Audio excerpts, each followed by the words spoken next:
This is TWiT. And then I'm all by myself, so I might as well have a drink. Sorry. Not to worry. So this week's whiskey was purchased by my wife when we were down in the U.S. actually for July 4th. She ran across this. Said, "Have you ever talked about this?" I'm like, "Nope." And so she's like, "Oh, you should have it." And it is Slane is the name of the distillery, and this is their basic product, the Slane Triple Cask. It's a blended Irish whiskey from Meath County in Ireland. It's specifically the Boyne Valley, which is where the River Boyne runs. So that's about 50 kilometers northwest of Dublin if you go down the M2. And the name, if you're a history buff, is familiar because of this thing called the Battle of the Boyne in 1690. I remember that. Maybe I don't. Incredibly historically important because this is William of Orange, right? So if you go back a little bit further, Charles II's ruling England for 20 or so years, but never has an heir. But his younger brother, James II, tries to take control when Charles II dies. People don't like James, mostly because he's a Catholic. And this is at a time where for 100 years or so, Protestantism has been in the full swing there. And so close ties to the French King Louis XIV. And so this is kind of a big deal. And he gets married, declares himself king. Nobody really has an alternative. He then almost immediately has an heir, James Stuart, which really gets people upset. And Charles, who was not a Catholic, had made arrangements before his death to have his niece Mary II, to get married to William of Orange, or William III. And so that marriage had happened, but William is still in the Netherlands. And so there was a group of highly influential people they literally refer to as the Immortal Seven. This is 5 different earls, sort of the most powerful nobles, along with the Viscount Lumley and the Bishop of London, who then send a letter to William of Orange to take control of England. William decides, what the heck, of a fun idea, and in 1688 lands with 15,000 troops. As soon as he lands in the far south and a bunch of the nobles come on board with him and start heading towards London, James fields an army larger still, about 24,000, because nominally he is king. But there's enough turmoil in all of that. He basically, James panics and withdraws before they actually conflict, and to the point where as soon as he starts defecting, more nobles sign on with William. And so all of a sudden, it's like his army's falling apart. So James actually splits to France, hangs with King Louis. And so in April of 1689, William III is crowned King of England, having no one killed by military conflict at all. Remarkable achievement for the era. But, James isn't quite happy with the situation. And so he's still in France, but there is a large Catholic contingent, and the large Catholic contingent is in Ireland, who's currently being suppressed by the English Protestants. And so they're kind of pro-James. So they say they'll sign on with James. So then James gets a bunch of French troops, heads off to Ireland, and rounds up some more troops. The Earl of Tyrconnell signs on with him, and they start pushing the Protestants south to the north, right? You can see the beginnings of what we would call the contemporary troubles. And so William then sends one of his best lieutenants, an older general by the name of Schomberg, to defeat what they call the Jacobites. And he lands near Belfast. They have a standoff. Schomberg doesn't really move forward. There's some skirmishes, but it doesn't get too far. So William himself comes over with more troops, and they finally collide in the Boyne Valley. James II has a force of about 25,000 in a town near called Oldbridge. William has his forces north of there, but he actually does an exploratory run through Slane, recognize the name, and Oldbridge. Then he was not happy with the surveillance they did, so he actually brought the king's forces himself forward to Oldbridge, which is kind of nuts. The James's forces fire on him, and William III is injured in the incident. Some folks say he's dead, but he's not. He survives.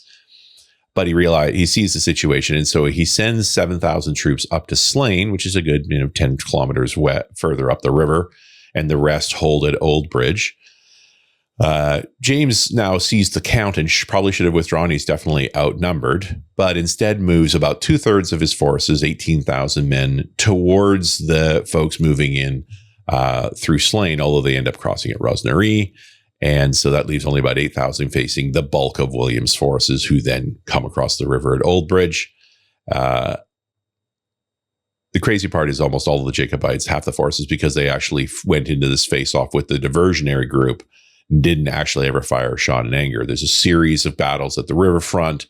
The forces of James's are grossly outnumbered, and they get pushed back, and ultimately the Jacobite conflict largely collapses there within a few months. James flees back to France, where he'll die in 1701, and William gradually takes control of Ireland along with England and Scotland, and you have the William era. So the Battle of Boyne is the pivotal moment, and that is literally the region we're talking about. In fact, there is a Slane castle, which was there at the war, but that largely gets changed over because as William of Orange takes control of Ireland, he confiscates a lot of land from the Jacobites, including the land in the area around Slane. And this is where the Conyngham family jumps into that. These are folks originally from Scotland, but had moved to Ireland in 1611 in Donegal. And then they actually fought in that Battle of Boyne. Both Albert and Henry Conyngham were part of that battle, Henry being one of the generals. And it was Henry Conyngham that purchases the land in 1703 around the Slane castle as part of William's repossessions of lands from the Jacobites.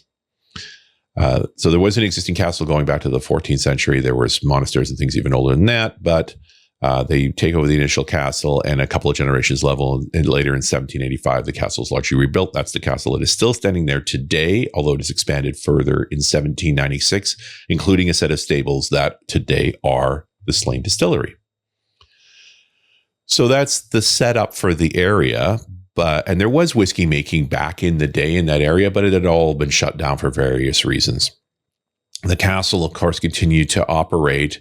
And related to this entire story, in 1981, Lord Henry Conyngham, so many generations later from the Henry that bought the castle originally, but from the same family, used his property to create these things called the Slane Concerts. This is in 1981, which in many ways was a very difficult period during the Troubles. That's when the Maze prison hunger strike was going on and so forth. And so Lord Henry had the good idea that we could put on concerts to sort of do a positive building space. There's a natural amphitheater that's part of the property, and it is massive. There's room for 80,000 people there.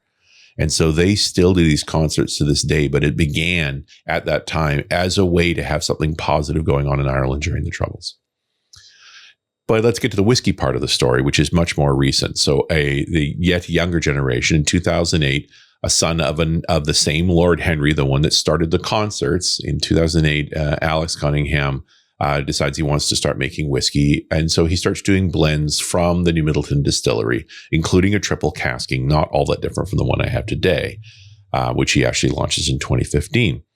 But as he starts to get his head around what it actually takes to make whiskey at scale, and he's a bit out of his depth, he establishes a relationship with Brown-Forman. That's from Kentucky, the American company that makes Jack Daniels and Woodford Reserve and Old Forester, but also owns a number of Scottish whiskies, including Benriach and Glenglassaugh and Glendronach. So Brown-Forman commits millions of dollars to build a proper distillery on the Slane Castle site, and opens it in 2017. And so now all whiskey for the Slane distilleries are actually produced on site. They do 100% Irish barley, most of which actually comes from the Conyngham farms and is unmalted barley. If you recall, the Irish at one point were being taxed on the amount of malted barley they use, so they promptly started using unmalted barley. Now, they don't quite have enough, plus there's a need for some malted barley, so they also bring in malted barley that is also Irish. You know, the whole unmalted thing started as a tax dodge, but it actually turned out to make a really interesting flavors in the whiskey, so they still use both to this day.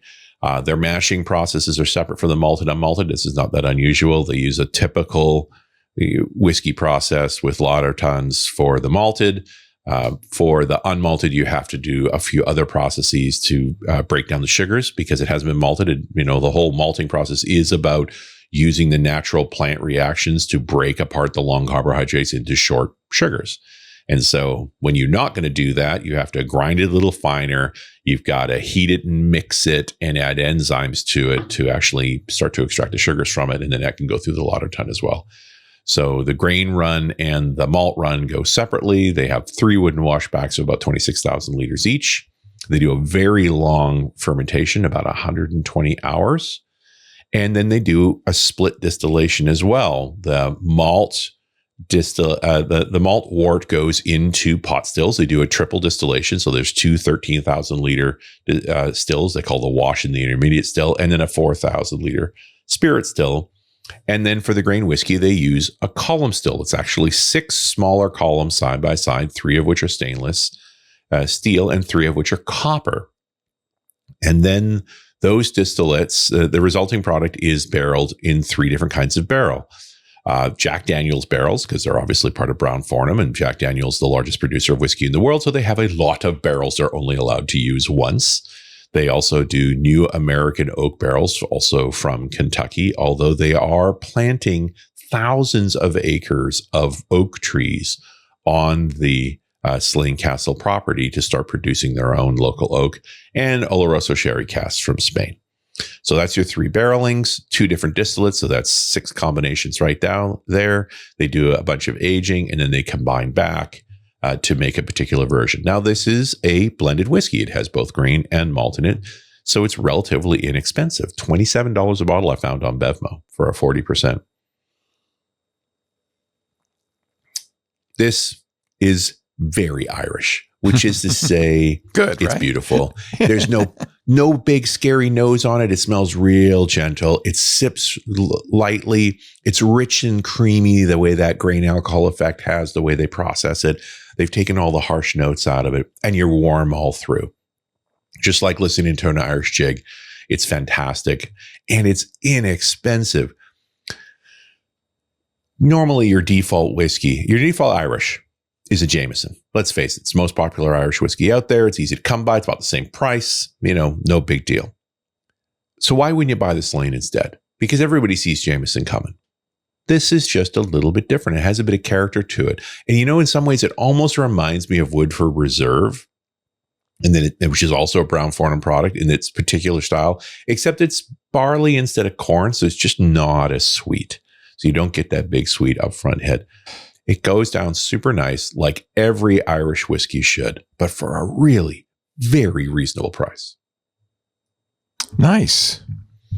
I like Irish whiskey. I think it's good for beginners like me. Yeah. Right? It's not peaty. It's often sweet. Mm-hmm. But it is inoffensive, right? It's easy to get along with. Inoffensive, like Paul Thurrott. There you go. I don't think that's not.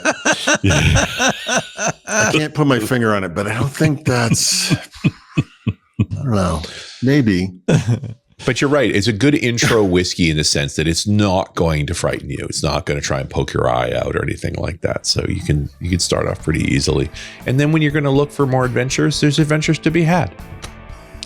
Adventures to be had should be the name of this show because God knows it's been adventurous from drilling to whiskey and everywhere in between.